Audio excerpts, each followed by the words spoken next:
श्रोतेहो, आरोग्य दर्पण या मालिकेमध्ये स्त्री आरोग्यासाठी योगमार्ग याविषयी आयुर्वेद तज्ज्ञ शर्वरी अभ्यंकर यांची नेहा खरे यांनी घेतलेली मुलाखत आम्ही प्रसारित करत आहोत.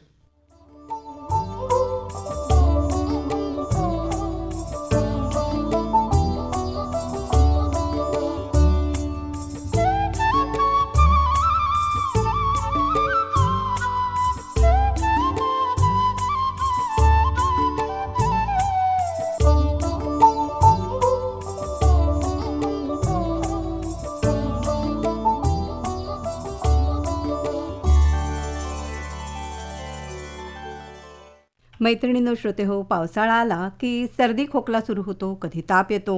संपूर्ण पावसाळा या ऋतूमध्ये एकदा का घरात सर्दी ताप घुसला की किती जणांना तो प्रसाद देईल सांगता येत नाही.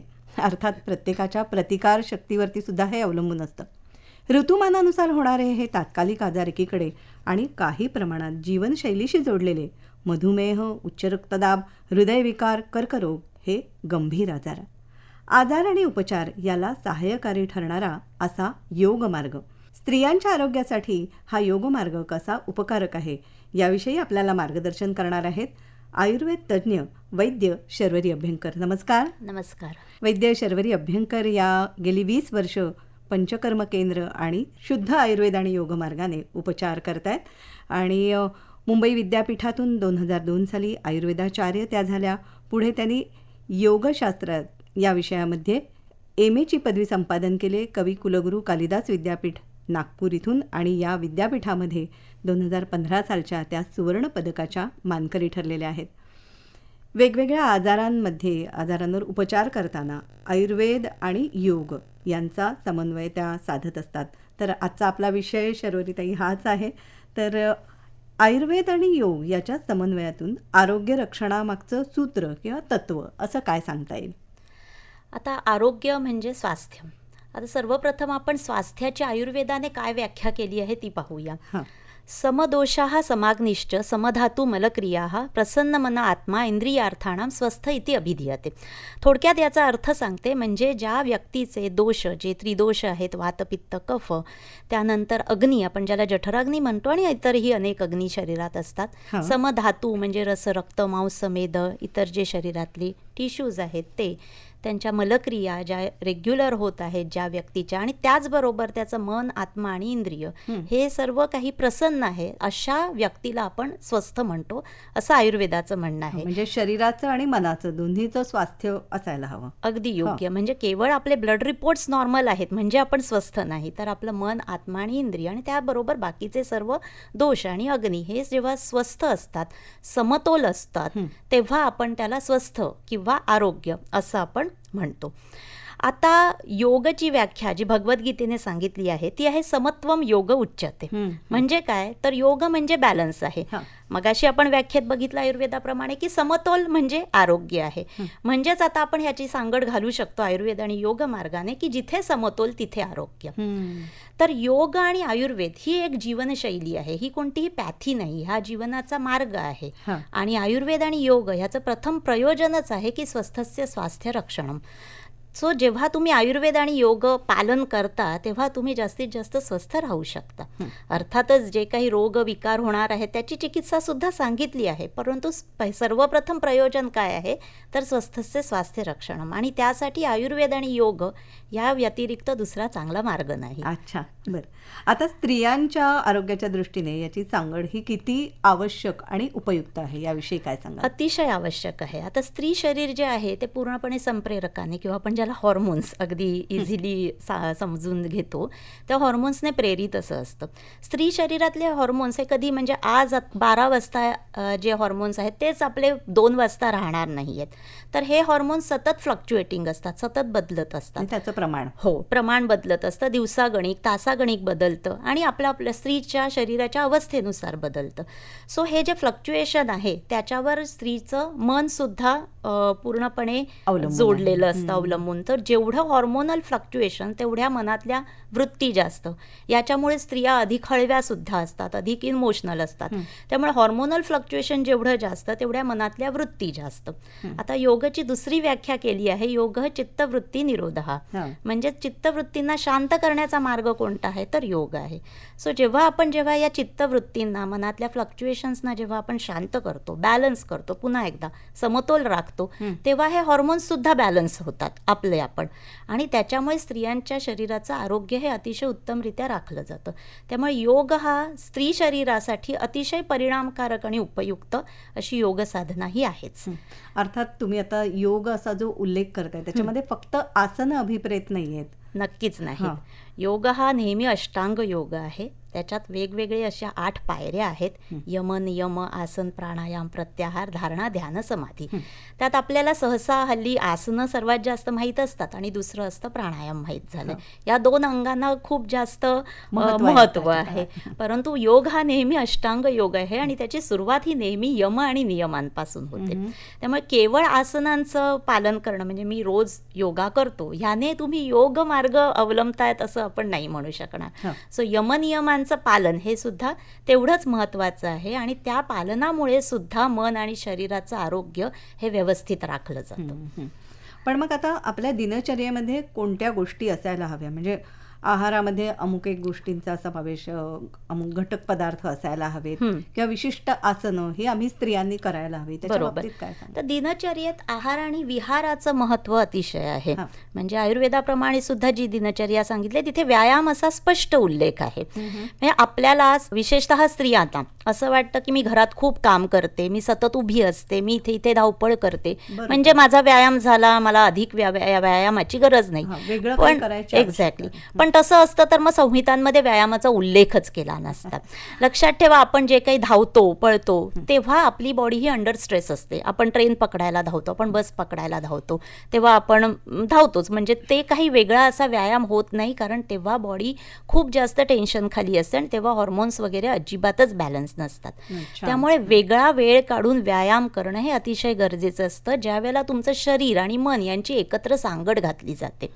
सो जेव्हा मन त्या वेळेला तिथे जर उपस्थित नसेल तर त्या व्यायामाला काही अर्थ नाहीये. म्हणजे एक्झर्शन आणि एक्सरसाइज याच्यातला हा फरक आहे. आपण एक्झर्ट खूप करतो. आता स्त्रिया सतत ओट्याजवळ उभ्या राहतात, त्याच्यामुळे त्यांना वाटत असेल असं की आपल्या पायांना चांगला व्यायाम होतो, पण तसं अजिबात होत नाही. उभं राहताना केवळ आणि केवळ गुडघ्यांवर सर्वात जास्त जोर येतो, कंबर दुखी होऊ शकते आणि ज्या मांड्यांचे स्नायू आहेत, कमरेचे स्नायू आहेत, त्यांना अजिबात व्यायाम मिळत नाही. आणि त्यासाठी योग साधना हा अतिशय उत्तम मार्ग आहे. आता दिनचर्येत आपल्याला काय जनरली हवं असतं, आपण सतत उभं राहतो, याच्यात आपल्या मानेच्या अजिबात व्यायाम होत नाहीत, कमरेला व्यायाम मिळत नाही, मांड्यांना मिळत नाही आणि सर्वात महत्त्वाचं म्हणजे पोटाला काहीही व्यायाम मिळत नाही. पोट हे दाबलं गेलं पाहिजे, पिळलं गेलं पाहिजे. त्यासाठी जी वेगवेगळी आसनं सांगितली आहेत ती नेहमी करणं, रोजच्या रोज करणं हे खूप गरजेचं आहे. सो सर्वात आपण आधी बघूया की पोटावरची आसनं आपल्याला काय काय करता येतील. तर सर्वात एक आहे ते म्हणजे पवनमुक्तासन, ज्याच्यात आपण गुडघे जवळ घेतो, ज्याच्यामुळे पोट दाबलं जातं. आडवं पडून पाठीवर आडवं पडून आपण पोटावर हे करतो. त्यानंतर पोटावर म्हणजे उपडं झोपून, पालथं झोपून आपण धनुरासन करतो, भुजंगासन करतो. ह्याच्यामुळे पोट व्यवस्थित दाबलं जातं. पोटातले असलेल्या ग्रंथी ज्या असतात त्या त्यांची संप्रेरक व्यवस्थित प्रमाणात स्त्रवतात. त्याच्यामुळे आपण पुढे जाऊन बरेच आजार आपण तिकडे अवॉइड करू शकतो. म्हणजे आपण स्वास्थ्याचं आपलं रक्षण करू शकतो. सो भुजंगासन आहे, पवनमुक्तासन आहे, बसून जी आसनं आपण म्हणतो त्याच्यात बैठी आसनं आहेत, त्याच्यात वज्रासन आहे, पर्वतासन आहे. वज्रासनामुळे एकूणच जे जननेंद्रियांचा भाग असतो, प्रजनन क्षमता वाढते आपली आणि बरेच विकार जे असतात, गर्भाशयाला एक चांगलं बळ मिळतं, मांड्यांना बळ मिळतं. त्यामुळे वज्रासन हे अतिशय उपयुक्त आहे. पर्वतासनामध्ये छाती आणि खांद्यांच्या स्नायूंना बळकटी मिळते, त्यामुळे ते अतिशय उपयुक्त आहे. वक्रासन किंवा अर्धमत्स्येंद्रासन, ज्याच्यामुळे व्यवस्थित आपल्या मेरुबंधाला, ज्याला आपण वर्टिब्रल कॉलम म्हणतो, आणि पोटाला सुद्धा चांगला पीळ मिळतो. याच्यामुळे लिव्हर आणि पॅनक्रिया या 2 अवयवांना खूप छान व्यायाम मिळतो. त्यामुळे त्यांची संप्रेरक खूप छान स्त्रवतात आपल्या शरीरात आणि त्यामुळे बरेच आपण आजार इथे अवॉइड करू शकतो. दुसरं उभे राहून काही आसनं आहे ज्याच्यात आपण बॅलन्सिंग पोस्चर म्हणतो. म्हणजे वृक्षासन आहे, एका पायावर आपण उभं राहतो. याच्यामुळे मेंदूचं कार्य सुधारतं. पायाला आणि कमरेला, मेरुदंडाला उपयोग होतोच, परंतु सर्वात जास्त आपलं मेंदूचं कार्य सुधारतं. आणि नंतर येतं विपरीत आसन, ज्याच्यात आपलं डोकं हे हृदयाच्या खालच्या लेव्हलला असतं. याला आपण विपरीत आसन म्हणतो. मग ती कोणती आहेत तर हलासन आहेत, त्यानंतर विपरीत करणी मुद्रा आहे, सर्वांगासन आहे आणि सगळ्यांना आवडतं आसन शीर्षासन आहे, ज्याच्यामुळे हृदयाला व्यवस्थित रक्तपुरवठा होतो. बरेच जे छोटे मोठे ब्लॉकेजेस असतात ते आपण दूर करू शकतो आणि सर्वात जास्त म्हणजे मेंदूचं कार्य सुधारतं. हायपोथॅलॅमस, पिट्युटरी ग्लँड जी पूर्ण आपल्या हॉर्मोन्सना बॅलन्स करते, तिचं कार्य सुधारतं. त्यामुळे इनडायरेक्टली आपलं हॉर्मोनल बॅलन्सचं काम होतं. त्यामुळे ही आसनं स्त्रियांसाठी अतिशय उपयुक्त आहेत आणि ती त्यांनी त्यांच्या दिनचर्येत समाविष्ट करणं गरजेचं आहे. बरीच आसनं आत्ता सांगितलीत आणि एवढी सगळी आसनं करायची म्हटली तर किती वेळ रोजचा द्यावा लागेल त्यासाठी? आता खरं सांगू का की या सगळ्या आसनांना म्हणजे आसनांबरोबर थोडंसं प्राणायाम करणं याला जेमतेम 45 मिनिटांचा अवधी लागतो. आणि त्यासाठी तुम्हाला खरं तर तुमची इच्छाशक्ती सर्वात जास्त महत्त्वाची आहे. एक छोटीशी मॅट लागते आणि तुमच्या घरात एक शांत जागा लागते. त्यासाठी तुम्हाला कोणत्याही फॅन्सी क्लोदिंगची गरज नाही आहे, कुठच्या फार मोठ्या जिमची मेंबरशिप घ्यायची गरज नाही. सर्वात महत्त्वाचं काय आहे तर तुमची इच्छाशक्ती. तर एक 45 मिनिटांचा जरी आपण कालावधी काढू शकलो पूर्ण 24 तासात, तरी हा खूप आवश्यक आहे आणि आपण तो खरं तर सहज काढू शकतो. साधं मोबाईल बघायला गेलो तर 10-15 मिनिटं इकडे तिकडे निघून जातात. अशीच जर तुम्ही 45 मिनिटं खरं तर सहज काढणं शक्य आहे. त्यामुळे वेळ नाही ही सबब थोडी जर बाजूला ठेवली तर स्वास्थ्याचं रक्षण नक्कीच करता येईल. आणि अर्थातच या आसनाला किंवा योग मार्गाला आहाराची जोड सुद्धा तितकीच आवश्यक आहे. त्या दृष्टीने थोडं सांगाल का? आता आहार आहे ना, आजकाल आपल्याला खूप जास्त ते फॅट डाएटचं खूपच फॅड आलेलं आहे की कोणी म्हणतं किटो करा, कोणी म्हणते इंटरमिटंट फास्टिंग करा. तर खरं तर ना आपल्या प्रकृतीनुसार एखाद्या वैद्याकडनं आपली प्रकृती आधी तुम्ही जाणून घ्या आणि त्याच्यानुसार तुम्ही थोडेसे आहारात फरक करू शकता. सर्वात महत्त्वाचं म्हणजे ऋतूप्रमाणे आहार घेणं हे खूप आवश्यक आहे. ज्या सीझनल भाज्या येतात, सीझनल फळं जी अवेलेबल असतात त्याचा पूर्णपणे समावेश आपल्या आहारात असला पाहिजे. आहार हा नेहमी असा असावा की जो तुम्ही पुढची 100 वर्ष खाऊ शकणार आहात. किटो डाएट आज तुम्ही 4 दिवस कराल, 5व्या दिवशी तुम्हाला जमणार नाही. हाय प्रोटीन डाएट तुम्ही 7 दिवस करणार, 8व्या दिवशी तुम्हाला जमणार नाही. तर आहार हा नेहमी असाच असला पाहिजे की असा विचार करून की मी पुढचं 100 वर्ष हे खाऊ शकणार आहे का, तसा विचार करून जर तुम्ही आहाराचे नियोजन केलं तर नक्कीच त्याचा तुम्हाला फायदा होईल. त्यातूनही मी सांगते की एक कॉन्ट्राडिक्टरी स्टेटमेंट होऊ शकेल की तुपाचा समावेश स्त्रियांनी आपल्या आहारात करणं खूप गरजेचं आहे. हल्ली तूप म्हटलं की मुलं नाकं मोरडतात. तर तुपाचा माफक प्रमाणात आपल्या आहारात वापर झालाच पाहिजे. मग तुम्ही तो पोळी फुलक्यांना किंवा भाकरीला लावून खा, वरण भातावर घ्या किंवा एखादं कधीतरी तूप गुळ पोळी असा तुमचा आहार असू शकतो, बिस्किटं किंवा टोस्टच्या ऐवजी. साजूक तूप. हो, तुपाचं का महत्त्व आहे कारण तूप हा रक्तांपासून अगदी शुक्र धातूपर्यंत जे 7 धातू आपल्या शरीरात आहेत त्या सर्व धातूंवर ते कार्य करतं. आणि सर्वात महत्त्वाचं म्हणजे हॉर्मोनल बॅलन्ससाठी तुपासारखा दुसरा अन्नपदार्थ नाही. त्यामुळे प्रमाणात तुपाचं सेवन करणं हे खूप गरजेचं आहे. आता कोणतं तूप घ्यावं त्याच्यासाठी वेगळं आपल्याला वेळ काढावा लागेल, पण शक्य झालं तर घरी तुम्ही तयार करत असलेलं तुमच्या डोळ्यासमोर तयार होणारं तुपाचा समावेश हा नेहमी करावा. त्यानंतर सीझनल भाज्या आहेत, फळं आहेत, योग्य प्रमाणात डाळी आणि कडधान्यांचाही समावेश झालाच पाहिजे. त्या व्यतिरिक्त स्त्री शरीरासाठी बऱ्याचदा आपल्याला रक्ताल्पता असतेच. आपल्या भारतीय स्त्रियांमध्ये ते दिसून येतं, ॲनिमिया. त्याच्यासाठी खजूर, मनुका, बेदाणे ह्यांचा थोडासा समावेश आपल्या आहारात केला पाहिजे. आणि नाचणी, राजगिरा आणि शिंगाड्या ह्यासारखी गुणी काही अन्नपदार्थ आहेत जो सध्या आपण त्यांना बाजूला करून ठेवलेलं आहे, त्याचा आपण व्यवस्थित आहारात उपयोग केला की नाचणीच्या भाकऱ्या केल्या, कधी डोसे केले, इडली केली किंवा राजगिऱ्याची चिक्की आपल्या पर्समध्ये ठेवली, पटकन भूक लागले, अशा वेळेला काही नाही आहे खायला, तेव्हा तुम्ही एक राजगिरा शेंगदाण्याच्या चिक्कीचे 2 तुकडे तोंडात टाकले, त्याच्यामुळे तुम्हाला कॅल्शियम, आयरन ह्या सगळ्या गोष्टी व्यवस्थित प्रमाणात मिळू शकतात. आणि शिंगाडा रसधातूवर सर्वात महत्त्वाचं काम करतो. या रसापासूनच पुढे रक्त, मांस, मेद आणि हॉर्मोन्स आपले तयार होणार आहेत. त्यामुळे या गोष्टींचा जर व्यवस्थित आपल्या शरीरात आहारात समावेश केला तर त्याचा नक्कीच फायदा होऊ शकतो. खूप छान सांगताय तुम्ही. श्रोते हो, आपल्या सोबतच आहेत वैद्य शर्वरी अभ्यंकर. तुम्ही सुद्धा तुमच्या मनातले काही प्रश्न, शंका त्यांना विचारू शकता. आजचा आपला विषय आहे स्त्री आरोग्यासाठी योगमार्ग हा कसा उपकारक आहे याबद्दल त्या आज आपल्याला मार्गदर्शन करत आहेत. आमचे दूरध्वनी क्रमांक आहेत 022 हा मुंबईचा STD कोड आहे, 4515 41 29 आणि 4515 41 30 या क्रमांकावर आपण फोन करू शकता आणि शर्वरी अभ्यंकर आपल्या प्रश्नांना, आपल्या शंकांना उत्तरं देणार आहेत, त्यांचं निरसन करणार आहेत. स्त्रियांच्या आरोग्याच्या बाबतीत आपण बोलत असताना काही महत्त्वाचे टप्पे, त्याच्यामध्ये एकतर मासिक पाळी येणं, त्यानंतर गर्भधारणा, गर्भारपण, रजोनिवृत्ती पुढे जाऊन, तर या प्रत्येक टप्प्यावरती कमी त्रास व्हावा म्हणून योगमार्गामध्ये काय सुचवलेलं आहे? स्त्रियांच्या आयुष्याच्या प्रत्येक टप्प्यावर योग हा अगदी सखा आहे स्त्रियांचा खरं तर. आता मासिक पाळीच्या ज्या काही समस्या असतात की पोटात खूप दुखतं, मांड्या दुखतात, अशा वेळेला वज्रासन, भद्रासन, बालासन यांसारखी जी आसनं आहेत, पर्वतासन, ही खूप छान, साधं पद्मासन हे खूप छान काम करतात, ज्याच्यामुळे मासिक पाळीच्या वेदना आपण खूप व्यवस्थितपणे कमी करू शकतो. त्यानंतर अतिरक्तस्राव होतो बऱ्याचदा लहान मुलींना, स्त्रियांना, तर तो अतिरक्तस्राव कमी करण्यासाठी सुद्धा सुलभ विपरीतकरणी मुद्रा यासारखी काही आसनं आहे. त्याच्याबरोबरीने वज्रासन आहे, हे सुद्धा छान परिणामकारक आहे. गर्भावस्थेत तर योगासारखा सखा नाही स्त्रीसाठी.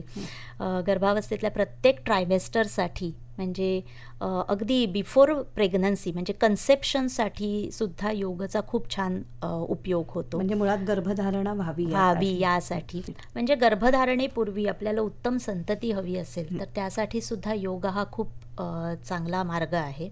त्यानंतर पहिल्या ट्रायमेस्टरमध्ये जे काही अति उलट्या होतात, जेवण जात नाही, डोहाळे लागणं किंवा सतत ती एन्झायटी असते नवीन मुलींना, आता मी हे सगळं कसं कमी करू वगैरे, त्यासाठी सुद्धा वेगवेगळी आसनं आहेत. तर भद्रासन किंवा पर्वतासन, गोमुखासन, मार्जारासन, तर ही जी आसनं आहेत म्हणजे पाठदुखी वगैरे होते त्याच्यासाठी मार्जारासन आहे, पर्वतासन आहे.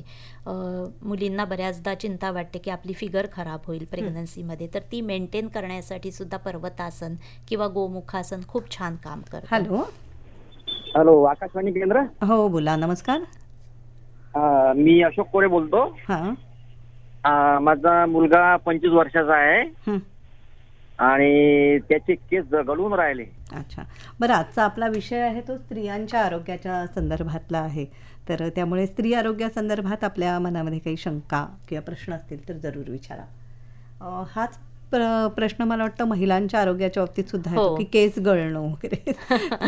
आता केस गळण्यासाठी थोडीशी औषधांची योजनाही करावी लागते. नक्कीच योगमार्गाने त्याच्यावर छान उपयोग होतो. जसे आपण मगाशी विपरीत आसनं जी म्हटली, ज्याच्यात म्हणजे खाली डोकं वर पाय वगैरे, त्याच्यामुळे केसांकडे जाणारा रक्तप्रवाह खूप छान सुधारतो. तर ही आसनी अप टू सर्टन एक्सटेंड मदत करू शकतात.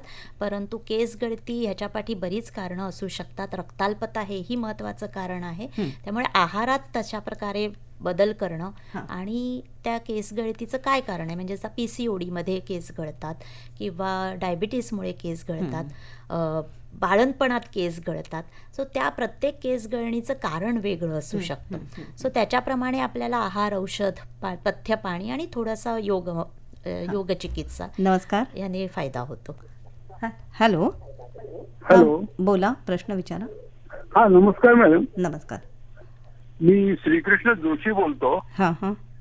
माझ्या मिसेस 68 वर्षाची आहे, तिला गॅसेसचा खूप त्रास होतोय. अच्छा, बरं. आणि काही इतर काही औषधोपचार जरी घेतला तरी सुद्धा काही गॅसेस खालून वरती छातीपर्यंत येऊन छातीवर दाब येतोय आणि तिला त्याचा अनइझी होत आहे. आणि संडासला वगैरे साफ होतीये, बाकी काही डायजेशनची तक्रार नाही. बरोबर. तर आता कसं आहे ना की हे 60 नंतर हे प्रॉब्लेम असतातच बऱ्याचदा. एक तर आयुर्वेदाप्रमाणे हा जो काळ आहे आयुष्याचा, हा वातकाळात येतो. त्यामुळे शरीरात वातवृद्धी होणं हे खूप कॉमन आहे. मोर ऑर लेस सगळ्यांना हा प्रॉब्लेम होऊ शकतो. तर याच्यासाठी जी आसनं सांगितले, सर्वात महत्त्वाचं म्हणजे वज्रासनात बसणं, ज्याच्यामुळे डायजेशन सुधारतं. रोज दोन्ही वेळच्या जेवणानंतर जर तुम्ही 5 ते 10 मिनटं वज्रासनात बसू शकलात तर अतिउत्तम आहे. ऑफकोर्स वज्रासनात बसण्यासाठी गुडघ्यांचं आरोग्य चांगलं चांगलं चांगलं लागतं. पण असायला अशा वेळेला पाहिजे. मग मी त्यांना सजेस्ट करते की तुम्ही गादीवर बसून, तुमच्या बेडवर सोफ्यावर बसून जर तुम्हाला पूर्णपणे वज्रासनासारखे गुडघे जर फोल्ड करता येत असेल तर वज्रासन हे अतिशय उत्तम आहे. दुसरं आहे पवनमुक्तासन. त्यानंतर आहे आपलं मत्स्येंद्रासन, ज्याच्यात आपल्या शरीराला व्यवस्थित पीळ मिळतो आणि ह्यामुळे कसं पोट दाबलं जातं वेगवेगळ्या आसनांमुळे आणि गॅसेसचं प्रमाण व्यवस्थित कमी होऊ शकतं. त्याचबरोबर थोडेसे आहारात जर बदल केले की रात्रीच्या वेळी वातूळ पदार्थ न खाल्ले, अर्धपोटी राहणं हा सुद्धा खूप चांगला उपाय होऊ शकतो. कमी खाणं, अति सर्वत्र वर्जेत, मात्रेप्रमाणे भोजन करणं हा खूप चांगला उपाय असू शकतो. आणि योगाने नक्कीच गॅसेसचं प्रमाण कमी होतं. गॅसेस बऱ्याचदा ॲसिडिटीशी पण रिलेटेड असतं. पण ते म्हणतात की छातीवर दाब येतो वगैरे, तर काही मग तपासणी सुद्धा. हो, तपासणी करणं खूप गरजेचं आहे. त्याच्यासाठी अर्थात मी हे जे सगळं सांगते ते कोणीही एखादा डॉक्टर बाकीचे सगळी कारणं रूल आऊट करूनच मग तुम्ही योगमार्गाकडे वळलात तर नक्की चांगलं होईल. पण कधीही योगाची सुरुवात तुम्ही कधीही करू शकता. फक्त असं नको की मी योग करतोय म्हणून बाकीच्या सगळ्या गोष्टी आपण नाकारू नाही शकत. हॅलो, हा बोला. मी धुळ्याहून विनया कुलकर्णी बोलते. बरं. मला ना प्रचंड घाम येतो. अच्छा. हा, आणि दुसरं म्हणजे मी खाली बसली ना की मला उठायला खूप त्रास होतो. बरं ताई, तुमचं वय किती आहे? माझं वय आता 57-58 आहे आणि माझं गर्भपिशवीचं ऑपरेशन झालेलं आहे. बरं. आणि थकवा सुद्धा खूप येतो, म्हणजे काम करायची इच्छा नाही होत मला. बरं. तर ताई, मला असं वाटतं की तुम्ही एकदा डॉक्टरांना भेटला आहात या सगळ्या कारणांसाठी. तुमचे काही ब्लड रिपोर्ट्स वगैरे नॉर्मल आहेत, तुम्हाला डायबिटीज किंवा थायरॉईडचा वगैरे काही दुसरा त्रास नाही आहे असं मी अज्युम करते आणि मग मी त्याच्यावर काही सांगू शकेन. कारण बऱ्याचदा खूप जास्त थकवा जाणवणं किंवा खूप जास्त घाम येणं हे थायरॉईडचे विकार असू शकतात. गर्भपिशवी काढलेली आहे आता बरेच वर्ष, त्याची कारणं त्याच्याहीमुळे हे सगळं अगदी डायरेक्ट रिलेशन नाही आहे, परंतु होऊ शकतं. परंतु अशा वेळेला मग तुम्हाला थोडासा प्राणायाम, धारणा ध्यानाचा खूप छान उपयोग होईल. खाली बसल्यावर परत उठता येत नाही आहे याचा अर्थ गुडघेदुखीचा त्रास आहे. त्यामुळे शक्यतो खुर्चीवर बसून योग साधना करावी काही दिवसांसाठी, जोपर्यंत तुमची गुडघे व्यवस्थित काम करत नाही किंवा बरे होत नाहीत. आणि गुडघेदुखीसाठी एखाद्या आयुर्वेद वैद्य किंवा कोणाच्याही डॉक्टरांना एकदा भेटून घ्यावं. परंतु जर खूप जास्त घाम येत असेल तर शीतली प्राणायाम, भ्रामरी प्राणायाम याचा खूप छान उपयोग होतो. चंद्र अभ्यास, चंद्रभेदन असे काही प्राणायाम आहेत योग साधनेत. ते जर व्यवस्थित योग शिक्षकाकडून शिकून घेतले, ओंकार साधनेचा खूप छान फायदा होऊ शकतो या सर्वांसाठी. येस. नमस्कार. हॅलो. हा बोला. हा मॅडम, मी बीड वरून पुष्कराज कुलकर्णी बोलतो. माझ्या आईला वाताचा खूप त्रास होतो सध्या. तिचं वय 35 आहे आणि तिला ह्या वयामध्ये रक्तदाब वाढत नाही, कमी होत आहे. ह्याच्यासाठी मी ती काय करू शकते? वय किती म्हणालात तुम्ही तुमच्या आईंचं? माझ्या आईचं 35 वय. 35. बरं. अच्छा. आता वय 35 म्हणजे कदाचित काही मासिक पाळीचे त्रास असू शकतील, अति रक्तस्राव होत असावा ज्याच्यामुळे सुद्धा त्यांचा रक्तदाब कमी होत आहे. तर अति रक्तस्रावासाठी सुद्धा योगमार्ग खूप चांगला आहे. वज्रासन आहे, भद्रासन आहे, मग अशी म्हटल्याप्रमाणे काही विपरीत आसनं आहेत. त्याच्यातही सुलभ विपरीत करणे मुद्रा हा खूप छान आसन प्रकार आहे ज्याच्यामुळे आपण रक्तस्राव बऱ्यापैकी कमी करू शकतो. परंतु एवढं लक्षात ठेवा की रक्तस्राव होत असताना योग साधना थोडी कमी करावी. योग साधना ही बऱ्याचदा प्रिव्हेंटिव्ह मेजर म्हणून खूप छान काम करते. जेव्हा रेग्युलर योग करता तेव्हा हळूहळू हे सगळे जे तक्रारी आहेत ते आपण हळूहळू कमी करू शकतो. सो जो ब्लड प्रेशर कमी आहे त्याच्यासाठी अनुलोम विलोम प्राणायाम आहे, वेगवेगळ्या प्रकारचे उज्जाई प्राणायाम आहे, सिंपल प्राणधारणा आम्ही ज्याला म्हणतो, म्हणजे प्राणांवर म्हणजे श्वासांवर लक्ष देऊन बसायचं. एक 15 श्वास मोजा, 20 श्वास मोजा. याच्यामुळे सुद्धा तुमचा रक्तदाब नियमित होण्यासाठी छान उपयोग होऊ शकतो. आणि ओंकार साधनेचा पण सुंदर उपयोग होतो. हा नमस्कार. नमस्कार. बोला. अश्विनी करंदीकर ब्रँटरोडून बोलते. हा बोला अश्विनी ताई. डॉक्टरना आणि देहाताईंनाही पण नमस्कार. नमस्कार. हा, माझी उजव्या बाजूच्या कमरेची शीर दुखते आणि डावा गुडघा दुखतो. बर. तर याला काय करावं? वय पण सांगा तुमचं. वय 72. अच्छा. फक्त. बरं ताई, तुम्ही नियमित योग साधना करत असाल तर शलभासन तुम्हाला एक चांगला उपाय असू शकेल. तुम्ही जी म्हणताय उजव्या पायाची शीर दुखते, मी साधारण अंदाज घेते की हा सायटिकाचा प्रॉब्लेम असू शकतो. अर्थात असं न बघता सांगता येणं कठीण आहे डायग्नोसिस, पण त्यांनी जे काही सांगितलं त्याच्यावर तर अर्धशलभासन, अगदी पूर्ण नाही म्हणणार, अर्धशलभासनामध्ये आपण पोटावर झोपून एक पाय उचलतो पाठी गुडघ्यात न वाकवता. ते एक एक पाय उचलणं हा त्यांच्यासाठी एक चांगला उपचार असू शकतो. परंतु मला असं वाटतं की त्यांनी एखाद्या योग शिक्षकाचं मार्गदर्शन घ्यावं आणि त्यामुळेच हे करावं. डावा गुडघा दुखतो, थोडा हा वयाचाच प्रकार आहे, तर ज्यामुळे मांड्यांचे स्नायू बळकट होतील असे काही व्यायाम प्रकार, ज्याच्यात आहे सेतुबंधासन. हा खूप छान आसन आहे. सेतुबंधासनामुळे आपल्या मांड्या खूप स्ट्रॉंग होतात आणि शेवटी मांड्यांचे स्नायू असतात जे आपल्या गुडघ्याला धरून ठेवतात. तर जर ते स्नायू स्ट्रॉंग झाले, मजबूत झाले, तर हळूहळू गुडघेदुखी कमी होऊ शकते. तर हे सेतुबंधासन आणि शलभासन जर त्यांनी योग्य योग शिक्षकाकडनं शिकून घ्यावेत आणि मग त्याचा सराव करावा. हा, नमस्कार. हॅलो, येतोय तुमचा आवाज, बोला तुम्ही. रेडिओचा आवाज फक्त तुमच्यात थोडा कमी करा. मी शोभा एलियार बोलत आहे मॅडम. बोला ना. हा, तर माझी तब्येत बरी राहत नाही आणि ब्लड वगैरे कमी होते ताप आला तर, आणि ताप आला तर, आणि टोंगडा वगैरे दुखते, एक साईडले मान दुखते आणि डोकं पण दुखते. अच्छा, बरं. ताई, तुमचं वय किती असेल? 57. बरं.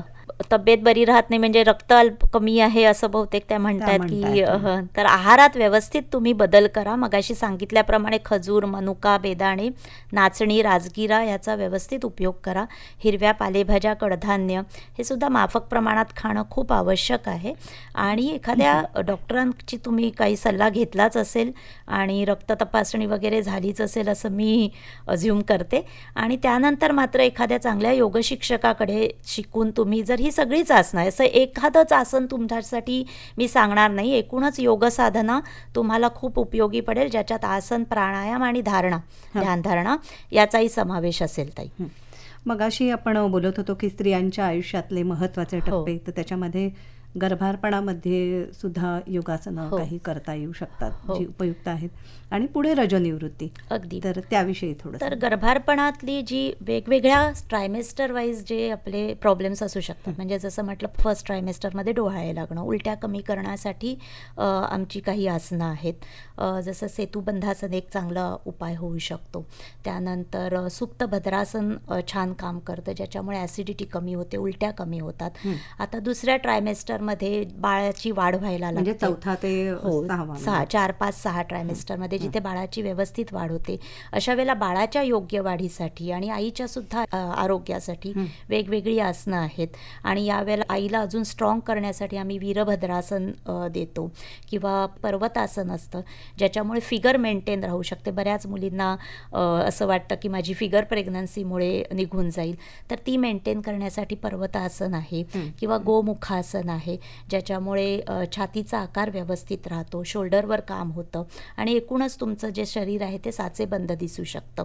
आणि थर्ड ट्रायमेस्टरमध्ये आपल्याला हवं असतं की आपली नॉर्मल डिलिव्हरी व्हावी, यासाठी वेगवेगळी आसनं आहेत. मग त्याच्यात मलासन आम्ही सांगतो, भद्रासन सांगतो, पुन्हा काही एका याच्यात की बाळाची पोझिशन व्यवस्थित व्हावी, डोकं खाली यावं, याच्यासाठी काही आसनं आहेत, अगदी सुलभ व्हावं, सगळी प्रसूती व्यवस्थित व्हावी, बाळ आणि बाळंतीण सुखरूप राहावं, यासाठी वेगवेगळी आसनं आहेत. आणि ती योग शिक्षकाकडनं तुम्ही शिकून घेणं खूप आवश्यक आहे. गर्भारपणी योग कधीही यूट्यूबवर पाहून किंवा कोणी सांगितलंय म्हणून करण्यापेक्षा व्यवस्थित मार्गदर्शनाखाली करणं खूप गरजेचं आहे. हे खूप महत्त्वाचं तुम्ही सांगितलं. आता पुढचा जो टप्पा रजोनिवृत्तीचा, बरोबर. तर या काळामध्ये सुद्धा तुम्ही म्हणाला तसं हार्मोनल बदल सुद्धा खूप होतात, खूप जास्त फ्लक्च्युएशन. म्हणजे जेव्हा पाळी सुरू होतानाची जशी अवस्था शरीरात असते तशीच काहीशी अवस्था रजोनिवृत्तीला असते. आणि त्यावेळेला मग विविध तक्रारी असतात की सर्वात महत्त्वाचं म्हणजे अतिरक्तस्राव होतो. प्रत्येक वेळेला जी पाळी येते ती खूप हेवी येते. मग अशा वेळेला तो रक्तस्राव कमी करण्यासाठी मगाशी सांगितल्याप्रमाणे आसनं आहेत, पण याच्यासाठी रेग्युलर प्रॅक्टिस ही खूप गरजेचं आहे. केवळ तुम्ही आत्ता रक्तस्राव होत आहे आणि करणं गरजेचं नाही, महिनाभर तुमची ती प्रॅक्टिस झालीच पाहिजे. मग त्याच्यात परत भद्रासन, वज्रासन, बालासन, योगमुद्रा, वज्रासन असतं आणि पद्मासन असतं योग मुद्रा. त्यानंतर रिलॅक्सेशन टेक्निक्स आहेत आमच्या, ज्याला शवासन म्हणतो, त्याला आमच्या गुरुजींनी, निंबाळकर गुरुजींनी चैतन्य आसन असं नाव दिलं आहे. तर हे जे सगळं आहे ज्याच्यावर आपण मनावर सुद्धा कार्य करतो, रिलॅक्स होतो, सिम्पथेटिक नर्वस सिस्टीमला शांत करतो, तेव्हा जाऊन हे सगळे अतिरक्तस्राव वगैरे हे ज्या तक्रारी आहेत त्या आपण कमी करू शकतो. बरं, आणि एकदा पाळी गेल्यानंतरच्या काळामध्ये, म्हणजे आज आता विशेषतः फोन होते ते 57-58 किंवा त्याच्या पुढच्या काही. बरोबर. आता पाळी गेल्यानंतरची जी 2-3 वर्ष असतात त्यावेळेला अचानक वजन वाढणं हा खूप मोठा प्रॉब्लेम असतो. तर त्याच्या वेळेला वीरभद्रासन किंवा सूर्यनमस्कार हे सुद्धा उत्तम आहेत की ज्याच्यामुळे आपण हे वाढणारं वजन अप टू सर्टन एक्सटेंट आटोक्यात ठेवू शकतो. बऱ्याचदा पाळी गेल्यानंतर अचानक डायबिटीस पाठीस लागतं किंवा कोलेस्ट्रॉल वगैरेच्या तक्रारी निर्माण होतात. मग त्याच्यासाठी मगाशी म्हटल्याप्रमाणे अर्धमत्स्येंद्रासन आहे किंवा हे वीरभद्रासनची सिरीज आहे. पोट जिथे दाबलं जातं, पोट पिळलं जातं, त्यानंतर धनुरासन आहेत, अशी जी आसनं आहेत ती या सर्व गोष्टींवर खूप छान काम करतात. आजकाल PCOD, फायब्रॉइड किंवा गर्भाशयाची पिशवी काढणं हे सुद्धा बऱ्यापैकी ऐकायला येतं. आता हा PCOD हा इतका कॉमन आहे की दर 10 मुलींच्या पाठी 4 ते 5 मुलींना हा आजार हल्ली दिसायला लागलाय. आता ह्याचं सर्वात कारण आहे महत्त्वाचं म्हणजे लाईफस्टाईल चेंजेस झाले आहेत. आणि मला जे बघण्यात आलेलं कारण आहे की हल्ली सर्वच लहान मुलांपासून मोठ्यांपर्यंत रात्री जागरण खूप होतं. लोकांसाठी 1 आणि 2 वाजणं झोपायला हे अगदी कॉमन झालेलं आहे. जेव्हा आपण रात्री जागरण करतो तेव्हा आपले हॉर्मोन्स बॅलन्स नाही राहत. तो सर्वात जास्त इम्बॅलन्स हा तिथून सुरुवात होतो. त्यानंतर तुमचं खाणं पिणं, हल्ली जंक फूडचा आहारात अगदीच नॉर्मल समावेश असतो. आणि लोकांना हे खूप वाटतं की आम्ही हे काही बाहेरचं खात नाही, हे आम्ही सगळं घरी करून खातो. तर ही सुद्धा खूप चुकीची जीवनशैली आहे की तुम्ही बाहेरचं जे फूड आहे ते घरी करता म्हणजे काही तुम्ही फार छान करता असं नाही आहे. तर घरचं नेहमीचं भाज्या, आमटी, भात हे जेवण आहे हेच सर्वात महत्त्वाचं आहे. आणि तिसरी गोष्ट बैठी जीवनशैली सगळ्यांचीच झाली आहे, लहान मुलांपासून मोठ्यांपर्यंत. हल्ली लहान मुलं मैदानी खेळ त्यांना माहीतच नसतात कारण ते व्हिडिओ गेम आणि मोबाईलच्याच पाठी लागले असतात. तर ही 3 महत्त्वाची कारणं आहेत की ज्याच्यामुळे PCOD खूप दिसतं. आणि सांगू की PCODसाठी योगासारखा दुसरी चिकित्साच नाही. म्हणजे योग जरी आपण अवॉइड म्हणजे प्रिव्हेन्शनसाठी काम करतो असं मी मगाशी म्हटलं, पण PCODमध्ये चिकित्सेसारखं काम हे योग उपचारासारखं होतं. अर्थात त्याच्याबरोबर तुम्ही आयुर्वेदाची जोड घेतली काही औषधांसाठी किंवा ॲलोपॅथीची घेतली आणि त्याच प्रकारे तुम्ही तुमच्या जीवनशैलीत बदल केला तर तुमचा PCOD पूर्णपणे आटोक्यात राहू शकतो. मी पूर्ण बरं होतोय असं नाही म्हणणार कारण परत तुम्ही जीवनशैली बदललीत की हा परत तुम्हाला भेटायला येऊ शकतो. सो हा मेंटेन करणं किंवा त्याला आटोक्यात ठेवणं हेच आपल्या हातात आहे. आणि जीवनशैलीत बदल करण्यासाठी सुद्धा तुम्हाला योग छान मदत करतो कारण योग म्हणजे शेवटी तुमच्या मनावर कंट्रोल आहे. जीवनशैलीत जर बदल करायचे असतील तर तुमच्या मनावर कंट्रोल असणं हे खूप गरजेचं आहे आणि त्यासाठी तुम्हाला योग मार्ग हा खूप छान उपयुक्त ठरतो. आणि दुसरं म्हणजे हल्ली फायब्रॉइड्स होणं हे पण कॉमन झालेलं आहे. ते कारण हेच आहे की स्त्रियांचं पोट दाबलंच जात नाहीये हल्ली कारण आपण सततच उभे असतो किंवा बसून तरी असतो. सो जेव्हा पोट दाबलं जाईल तेव्हा तिकडच्या ग्रंथी व्यवस्थित काम करतील आणि मग तिकडे कोणताही मेदसंचय असं होणार नाही. त्यासाठी परत ही पोटावरची आसनं म्हणजे पुन्हा फॉरवर्ड बेंडिंग, हे फॉरवर्ड बेंडिंग, बॅक बेंडिंग हे सगळं खूप महत्त्वाचं आहे. आणि ट्विस्टिंग पिळलं गेलं पाहिजे, दाबलं गेलं पाहिजे, उघडलं पाहिजे, हे सगळे आपले हे व्यायाम प्रकार हल्ली होतच नाही. पूर्वी त्या मंगळागौरीच्या खेळांमध्ये व्यवस्थित पोट दाबल्याचे काही प्रकार असायचे, हल्ली ते होत नाही. त्याच्यासाठी म्हणून योग हा अतिशय उपयुक्त ठरतोय सध्याच्या जीवनशैलीला. हॅलो, हा बोला. हॅलो, हा बोला ना, येते ऐकायला, प्रश्न विचारा. नाशिकवरून मी चंदा पवार बोलते. बरं. तर माझे दोन्ही बाजूचे सांधे दुखतात पायाच्या सुरुवातीचे आणि कंबर पण खूप दुखतं आणि थकवा खूप येतो. तर यावर कोणत्या आसनांचा उपयोग होईल? यावर सर्वच आसनांचा उपयोग होईल ताई. फक्त पुन्हा एकदा एखाद्या मार्गदर्शकाबरोबरच योगसाधना तुम्ही सुरू करावी. खाली बसता येत नसेल तर खुर्चीवर बसून सुद्धा आपल्याला सर्व आसनं करता येतात. बऱ्याचदा आम्ही जेव्हा आपल्याला आता उत्थित एकपादासन आहे ज्याच्यात आपण एक पाय उचलतो, पाठीवर झोपून. अशा वेळेला जर तो उचलता येत नसेल तर आपण एखाद्या ओढणीची, दुपट्ट्याची वगैरे मदत घेऊ शकतो. सो प्रॉप्स आम्ही ज्याला म्हणतो. तर या ताईंना मला वाटतं आधी थोडं तसं हळूहळू प्रॉप्सची मदत घेऊन जर त्यांनी योग साधना केली तर त्यांना चांगलाच उपयोग होईल. कारण या सर्वमध्ये सर्व सांधे दुखत आहेत, याचा अर्थ सर्वच मसल्स, स्नायू त्यांचे कमजोर झालेले आहेत. त्यांना काम देणं खूप गरजेचं आहे आणि त्यासाठी उत्थित एकपादासन आहे, पुन्हा सांगितल्याप्रमाणे पवनमुक्तासन आहे, साधं अर्ध पद्मासन म्हणजे मांडीच्या थोडीशी पुढची स्टेप आहे, वज्रासनात जर बसता आलं तर आहे, भद्रासन आहे.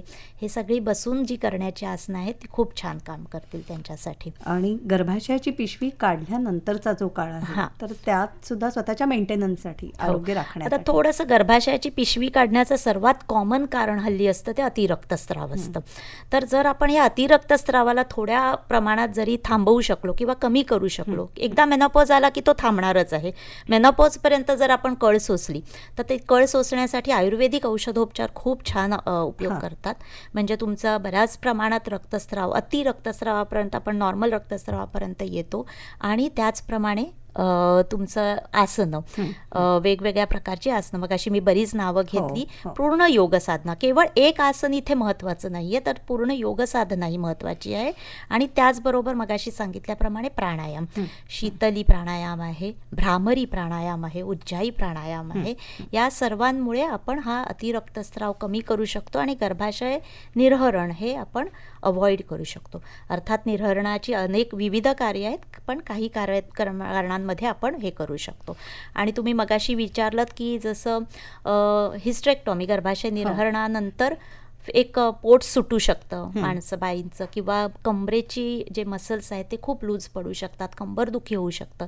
याच्यासाठी व्यायाम, त्याच्यासाठी सूर्यनमस्कार, वीरभद्रासन, त्यानंतर धनुरासन, पवनमुक्तासन, सेतुबंधासन, अश्विनी मुद्रा, ही सगळी जी उपयुक्त ठरतात. तुम्ही खूप वेगवेगळी आसनं आज आम्हाला सांगितलीत आणि बरीच माहिती आपलं आरोग्य राखण्यासाठी आयुर्वेद आणि योग चिकित्सा या दोन्हीचा कसा उपयोग होऊ शकतो याबद्दल आपल्याला वैद्य शर्वरी अभ्यंकर यांनी अतिशय सुंदर असं मार्गदर्शन केलेलं आहे. तुम्ही इथे आलात आणि आम्हाला माहिती दिलीत. मनापासून आपले आभार मानते. श्रोत्यांचेही बरेच फोन आले, अजूनही येत आहेत, पण आता अर्थातच कार्यक्रमाची वेळ संपत आली.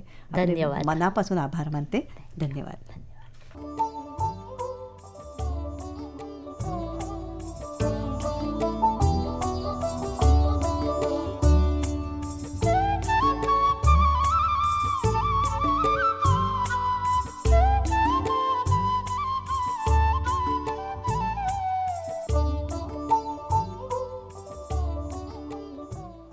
श्रोते हो, आरोग्य दर्पण या मालिकेत स्त्री आरोग्यासाठी योगमार्ग याविषयी आयुर्वेद तज्ज्ञ शर्वरी अभ्यंकर यांची नेहा खरे यांनी घेतलेली मुलाखत आत्ताच आपण ऐकली.